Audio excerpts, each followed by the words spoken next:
दोस्तों, आज एक बार फिर मैं नई परख के दर्शकों को सीधा संबोधित करने वाला हूं। हमेशा की तरह मेरी बात बिना किसी लाग लपेट के, बिना किसी हेर-फेर के सीधी और सटीक होगी।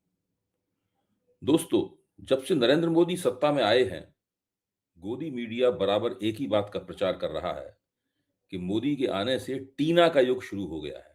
टीना? टीना का क्या मतलब है? टीना यानी TINA, यानी देयर इज नो अल्टरनेटिव। बार-बार कहा जाता है कि मोदी जी का कोई विकल्प नहीं है। इसलिए फ़िक्रा यह बन गया है कि जीतेगा तो मोदी ही।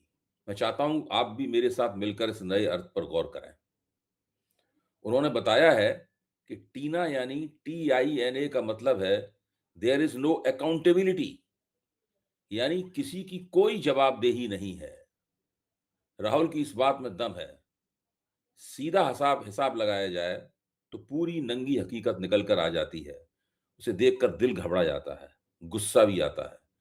मोदी जी के पिछले 11 साल के शासनकाल की बात तो छोड़ ही दीजिए, उनके केवल पिछले 2 साल के कार्यकाल के दौरान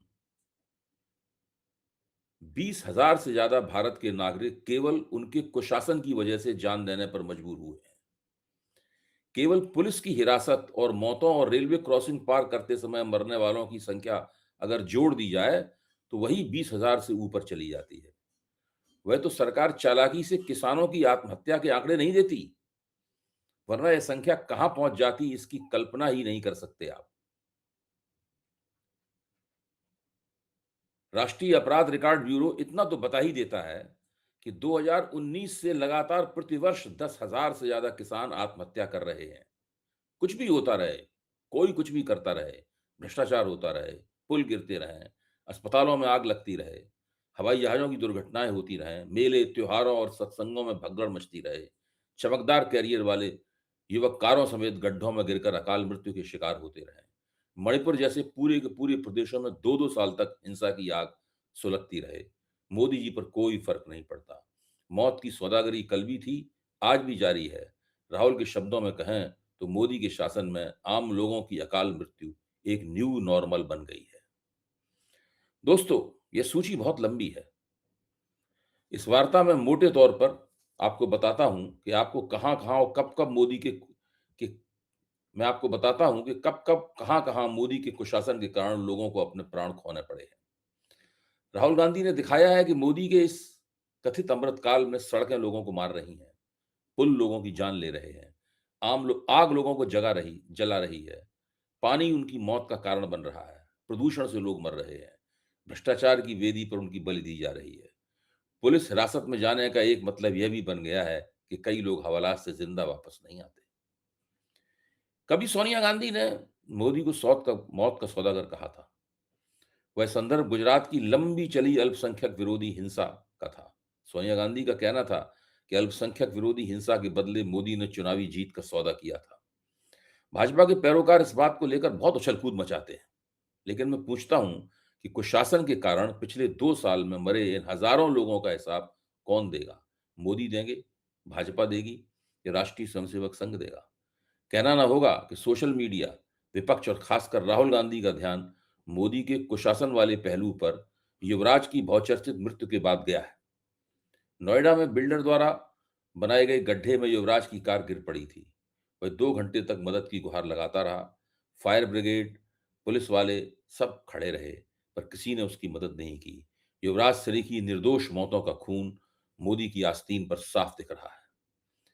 केवल पिछले 2 वर्षों में, यानी जनवरी 2024 से जनवरी 2026 तक भारत में गवर्नेंस संबंधी खामियां खामियों जैसे प्रशासनिक लापरवाही, सुरक्षा मानकों की अनदेखी, भीड़ प्रबंधन की विफलता, रखरखाव की कमी आदि के कारण भीषण दुर्घटनाएं घटी हैं।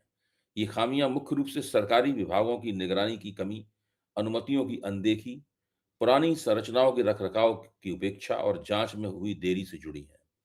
इन दुर्घटनाओं की जिम्मेदारी किसने ली? किसी ने नहीं ली। किसको सजा मिली? किसी को सजा मिली, किसी को नहीं मिली। अफसर मजे से अपने पद पर बने रहे, भाजपाई मजे से सत्ता भोगते रहे, मोदी जी मजे से डींगे मारते रहे। 2024-25 में लगभग 8-10 भीड़ भरे कार्यक्रमों में भगदड़ मची। जिससे 200 से अधिक लोगों की जान चली गई। इनमें इजाज़त से ज़्यादा भीड़ जमा कर ली गई थी। सुरक्षा इंतजामों का अभाव था और प्रशासनिक लापरवाही इन दुर्घटनाओं का मुख्य कारण था। अगर पिछले दशक से ज़्यादा की अवधि में देखें, तो ऐसी भगदड़ कोई 21 बार मची है। इसमें 741 लोग अपनी जान खो चुके हैं, लेकिन आज तक किसी को कोई सज़ा नहीं हुई। हाथरस, उत्तर प्रदेश, याद है? 2 जुलाई 2024 को हाथरस के एक धार्मिक सत्संग में 80,000 लोगों की अनुमति थी, लेकिन जमा कर लिए गए 2.5 लाख लोग। भोले बाबा के चरण छूने की तथाकथित भोले बाबा के चरण छूने की अफरा-तफरी में 121 मौतें हुई, जिनमें ज़्यादातर महिलाएँ और बच्चे थे। 150 घायल थे। आयोजकों पर एफआईआर हुई, 11 गिरफ्तार हुए, 6 अधिकारी निलंबित हुए, लेकिन आज तक किसी को सज़ा नहीं मिली। प्रयागराज में, उत्तर प्रदेश में 29 जनवरी को महाकुंभ मेले में 30 लोगों भगदड़ में दबकर मर गए। उच्च स्तरीय जाँच हुई, कई संदिग्ध हिरासत में लिए गए, लेकिन कोई किसी को सज़ा नहीं मिली। गोवा में 3 मई 2025 को लहराई देवी मंदिर में उत्सव के दौरान 6 लोग मारे गए। एफआईआर दर्ज हुई, जांच का आदेश हुआ, लेकिन नतीजा कोई नहीं निकला। पुलों का ढहना मोदी जी के कुशासन का खास पहलू है। इसमें भ्रष्टाचार भी बड़े पैमाने पर शामिल है। 2021 से लेकर 2025 में 170 पुल ढह गए। 202 लोग इन दुर्घटनाओं के शिकार हुए। 441 लोग घायल हुए। केवल 2024 में 48 पुल गिरे, मुख्य रूप से बिहार में और मुख्य रूप से गुजरात में। कारण पुराने पुलों का रखरखाव ना होना, ओवरलोडिंग, मानसून से पहले जांच की कमी, सरकारी बजट मौजूद होने के बावजूद निगरानी की कमी। सहरसा, बिहार, याद है? 2025 जून में ओवरलोड ट्रैक्टर से थ्री स्पैन पुल ढह गया। मौतों का विवरण आज तक स्पष्ट रूप से नहीं दिया गया। बड़ोदरा, गंभीरा, गुजरात में 9 जुलाई 2025 को 40 साल पुराना पुल ढह गया। जो मौतें हुई उनके बारे में अंदाज लगाया जाता है कि शायद 9 हुई या 22 तक हुई। यहाँ भी मौतों का स्पष्ट विवरण नहीं दिया गया। बहुत से लोग घायल हुए। रखरखाव की कमी, कंक्रीट सपोर्ट कमजोर होना। इसमें 4 इंजीनियर सस्पेंड किए गए, लेकिन मुख्य रूप से जिम्मेदार कौन है, इसकी सजा किसी को नहीं मिली। गुजरात की इंद्रायणी नदी में 5 जून 2025 को पुल ढह गया। इससे 2 मौतें हुई और 32 लोग घायल हुए। बिहार में 2024 में 15 पुल ढहे और गुजरात और बिहार को अगर मिला लिया जाए तो कुल 157 लोग इन पुल दुर्घटनाओं के शिकार हुए। अच्छा, मोदी जी के ज़माने में अस्पतालों में भी खूब आग लगती है। अस्पतालों में इलेक्ट्रॉनिक शॉर्ट सर्किट होता रहता है, ऑक्सीजन सिलेंडर के पास लापरवाही और सुरक्षा उपकरणों की कमी से आग लगती रहती है। झांसी, उत्तर प्रदेश में जो आग लगी उससे 10 नवजात बच्चे झुलस कर मर गए। 16 लोग घायल हुए। इसमें कहा गया कि वायरिंग गड़बड़ थी और अलार्म नहीं बजा। जो फायर अलार्म था वो बजा नहीं। इसकी ज़िम्मेदारी किसी न किसी को तो लेनी पड़ेगी। किसी को ज़िम्मेदारी नहीं दी गई। जयपुर, राजस्थान में 6 अक्टूबर 2025 को आईसीयू में आग लग गई, जिसमें 6 से 8 मरीज अपने प्राण खो बैठे। अब आइए पुलिस हिरासत की मौतों पर। केवल 2025 में 110 मौतें हवालातों में हो चुकी हैं। महाराष्ट्र में इस तरह की मौतें सबसे ज़्यादा हुई हैं। 2016 से 2022 तक इस तरह की कुल मौतें 11,650 हैं पूरे देश में। कारण क्या है? पुलिस हवालात में बंद करने के बाद जम के यातनाएँ देती है और जो हवालात में बंद लोग हैं, उनके स्वास्थ्य की तरफ बिल्कुल ध्यान नहीं दिया जाता। जो डॉक्यूमेंटेशन होता है उनकी गिरफ्तारी का, या वो कानूनी रूप से गिरफ्तार नहीं किए जाते, ऐसे ही पकड़ के हवालात में ले जाए जाते हैं, कुछ पता नहीं। तो उसका दस्तावेजीकरण है, उसमें बहुत ज़बरदस्त खामी है। संविधान हवालात में बंद लोगों को अनुच्छेद 21 के मुताबिक सुरक्षा देता है, लेकिन इसके बावजूद पुलिस की जवाबदेही जो है भी, वो जवाबदेही उससे कभी ली नहीं जाती। मणिपुर में लगातार चल रही जाति हिंसा मोदी के शासन के ऊपर एक ऐसा धब्बा है, जो कभी नहीं धुल सकता। 2023 से चली जाति हिंसा में गवर्नेंस की विफलता, सुरक्षा प्रदान करने में विफलता के कारण नवंबर 2024 से अब तक 258 लोग मर चुके हैं।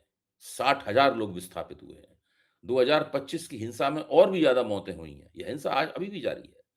इसके प्रमाण मौजूद हैं कि भाजपा के मुख्यमंत्री ने ही एक जातीय गुट को हथियारबंद किया ताकि दूसरे जातीय गुट का हिंसक दमन किया जा सके।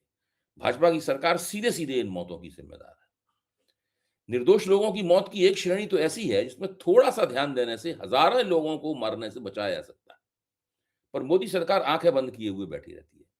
मसलन मुंबई सबअर्बन रेलवे में औसतन रेलवे क्लासिंग क्रॉसिंग पटरियाँ पार करने वालों में से कम हर रोज़ औसतन 10 लोगों को मौत का सामना करना पड़ता है। यानी पिछले 2 साल में 7,000 से लोग रेलवे और जो केंद्र सरकार की ज़िम्मेदारी है कि लापरवाही से मरे हैं। 50 से ज़्यादा लोग रेल हादसों में वैसे ही अलग से जान दे चुके हैं। लोग ज़मीन पर ही नहीं, हवा में भी मर रहे हैं। एयर इंडिया का विमान गिरने से 260 लोग मारे जा चुके हैं। दोस्तों, मोदी की सरकार एक दुर्घटनाग्रस्त सरकार है। इसके ज़्यादातर मंत्रालय भी दुर्घटनाग्रस्त हैं। विदेश मंत्रालय को ट्रंप की दुर्घटना ने वह आघात पहुँचाया है कि कोई अस्पताल उसका इलाज नहीं कर सकता। गृह मंत्रालय को आतंकवाद की दुर्घटना लग चुकी है।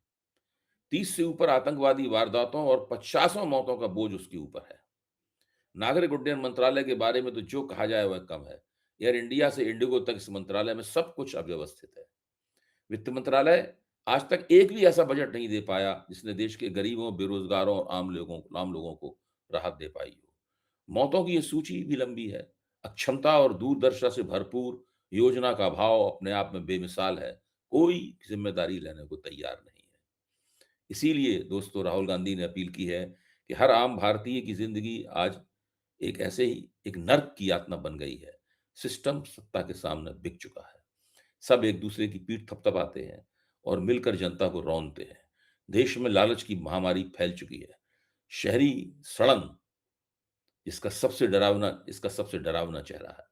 हमारा समाज इसीलिए मर रहा है क्योंकि हमने इस सड़न को न्यू नॉर्मल मान लिया है। सुन्न, निःशब्द, बेपरवाह, जवाबदेही की मांग करो, वरना ये सड़न हर दरवाजे तक पहुंचेगी। दोस्तों, आज की सीधी बात खत्म करने से पहले मैं आपके अपने चैनल नई परख के बारे में कुछ और भी कहना चाहता हूं। आप सभी ने नई परख को इतना प्यार दिया है, इसके लिए सभी दर्शकों का तहे दिल से शुक्रिया। अगर आप चाहते हैं कि मैं आपके लिए अलग से कंटेंट बनाऊं, आपकी टिप्पणियों पर प्रतिक्रिया करूं या आपके सुझावों पर चर्चा करूं, तो आप हमारे चैनल के साथ खास तौर से जुड़ सकते हैं। अगर आप नई परख चैनल का हिस्सा बनते हैं, तो आप मेरे वीडियो बाकी सब्सक्राइबरों से 1 घंटे पहले देख पाएँगे। आपकी बातों का मैं जवाब दूँगा, आपके लिए हर दिन स्पेशल शो करूँगा और आपके सुझाव अपने वीडियो में शामिल करूँगा। आज के लिए बस इतना ही। धन्यवाद।